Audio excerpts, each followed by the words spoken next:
Friends எல்லோருக்கும் வணக்கம். Sun Sanghis kitchen சேனலில் இன்றைக்கி நாம் தேங்காய் சட்னி செய்யலாங்க.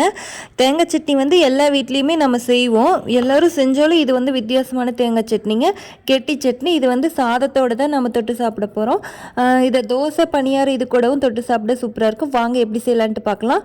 முழு தேங்காவை இந்த மாதிரி எடுத்து பீஸாக கட் பண்ணி எடுத்து வச்சுட்டு, அடுத்து சின்ன வெங்காயம், வரமிளகாய், புளி எடுத்து வச்சுருக்கோம். அடுத்து நம்ம கல் உப்பு எடுத்து வச்சுருக்கோம். உப்பு நம்ம கல் உப்பு தான் போட போகிறோம். அடுத்து இதெல்லாம் வச்சு எப்படி செய்யலான்ட்டு பார்க்கலாம் வாங்க. தேங்காவை ஒரு முழு தேங்காவையும் இது மாதிரி குட்டி குட்டி பீஸாக கட் பண்ணி ஜாரில் சேர்த்திட்டு, சின்ன வெங்காயம் ஒரு 7லேருந்து 8 பல், அடுத்து வரமிளகாய், அடுத்து புளி.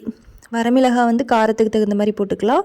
உப்பு தேவையான அளவு கம்மியாகவே சேர்த்திக்கோங்க. நம்ம சாப்பிட்டு பார்த்துட்டு அப்புறம் கூட போட்டுக்கலாம். சின்ன வெங்காயம் அதிகமாக சேர்த்திடாதீங்க. ஒரு 5 சின்ன வெங்காயம் போட்டால் கூட பரவாயில்ல, கம்மியாகவே போட்டுக்கோங்க. இப்போ இது தண்ணி இல்லாமல் ட்ரையாக அரைச்சிட்டு வந்துடலாம். பாருங்கள், அரைச்சிட்டோம். இப்போ கொஞ்சமாக நம்ம தண்ணி சேர்த்திக்க போகிறோம். கொஞ்சமாக தண்ணி சேர்த்திக்கலாம், ஏன்னா இது கெட்டி சட்னி. இது நம்ம அப்படியே பச்சையாக தான் சாப்பிட போகிறோம். தாளிக்க தேவையில்லை. வெங்காயம் வரமிளகாலாம் போட தேவையில்லை. கடுகு போட்டு எண்ணெயில் தாளிக்க தேவையில்லை. இது பச்சையாக சாப்பிட போகிறோம். அவ்வளோதாங்க, ஈஸியாக ரெடி பண்ணிட்டோம்.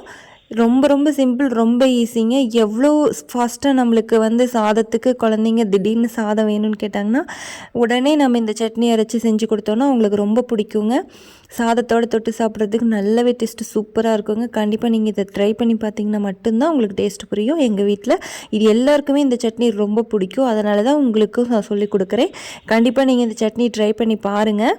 ட்ரை பண்ணி பார்த்துட்டு இந்த டேஸ்ட் உங்களுக்கு பிடிச்சிருந்ததுன்னா சன் சங்கீஸ் கிச்சன் சேனலுக்கு சப்ஸ்கிரைப் பண்ணுங்கள், லைக் பண்ணுங்கள், உங்கள் ஃப்ரெண்ட்ஸ்க்கெலாம் ஷேர் பண்ணுங்கள். Friends, thank you. மறுபடியும் அடுத்த வீடியோவில் சந்திப்போம்.